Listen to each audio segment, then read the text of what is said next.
Hi everyone, this is Lisa Marie from Artistry by Lisa Marie. Welcome to the studio. Links to download and color list are in the video description. Starting off, I'm creating color swatches to plan out the split complementary color scheme.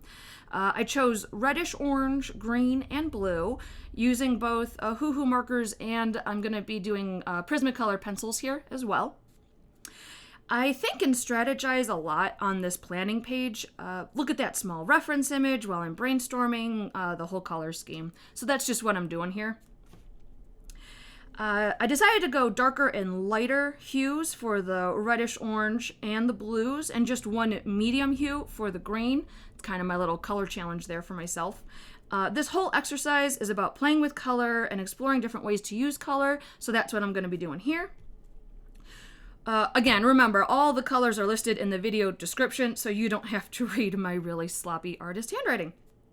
If you saw there, the goal I wrote was to balance those three colors in this scheme. I wanted to give each an equal chance to shine. And also, that color planning worksheet and this full-size coloring page are part of my color scheme workshop. You can download the PDF and color along with me. The link is in the video description. To start, I'll put down a layer of Ohuhu markers, then a layer of pencils over the markers to create really strong, rich colors. Again, this is a split complementary color scheme. That's when you take a base color, then use two secondary colors, similar to a complementary color scheme, but take one of those complements and split it in two. So reddish orange is my base color, or this color I started with, and then the blue and green are the secondary colors. Split complementary color schemes are a great alternative to complementary color schemes. Simple complementary colors are very vibrant and strong visually, but they also create a lot of visual tension because the colors are totally opposite on the color wheel. A split complementary color tones it down without totally losing the vibrance of complementary colors. You're still getting a strong contrast, but visually there's a lot less tension. Normally, you use the secondary colors sparingly and let the base color be the prominent color. But I really wanted to push this color scheme, make each color pop a bit and see what happened. So in other words, I'm playing. Especially wanted to see how it would look to make the blue prominent next to that red orange. So this is a total color experiment for me. Side note, if you just want this coloring page of that adorable cat instead of the entire color scheme workshop, I'll include a link in the video description so you can download the individual coloring page to color. When I layer the pencils over the markers, it really helps push the colors. It makes them very rich. So that's another reason why I do the pencils over the markers. Also, it really smooths transitions and just has a nice sort of overall effect. Remember, this is a color workshop. I'm not going for realism here.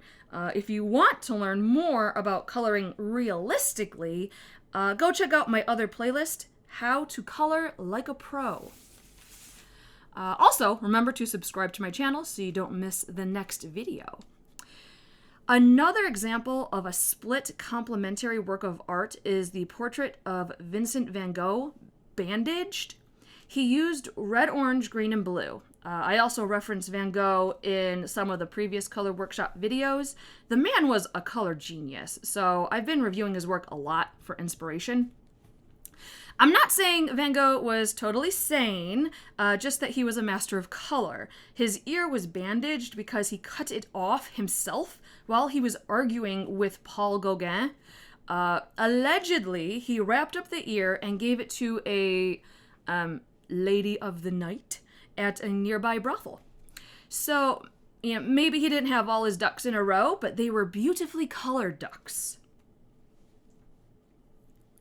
I enjoy playing with that blue and making it so bright, but this isn't the point this is the point right here, actually. So I'm doing the white pencil and I'm smoothing it all out. And remember in that side notes on the planning page, I wrote that white is okay.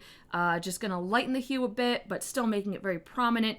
But this is the point where I'm using the white pencil and I'm smoothing everything out. And I realize the green is not balancing out the other two colors. So I've got the great red orange, I've got that really strong, fantastic blue, but the green in the eyes just, you know, I'd hoped that the pop of green would be enough in the eyes. But that rich blue and the strong orange are totally stealing the show. Just in case you're wondering what the thought process was there. So I'm trying to make the green a little more vibrant there in the eyes. Still not working. Even like a little bit white, trying to really make that green vibrant, it's not happening. So the green is going in the shadow under the cat. I'm not using marker, just the pencil. I really liked that shade of green and felt it would stand on its own quite nicely as a shadow. Once I'm done putting down that layer of green, I will use a colorless blender to smooth the color a little bit. I don't use a colorless blender often. I prefer to use lighter colors in my palette to blend. However, since this palette is limited, I use the blender. I don't need a very smooth surface. I just wanted to fill in that space a bit and get an idea of the green next to those other colors. And there's the colorless blender. Just doing a little bit of smoothing.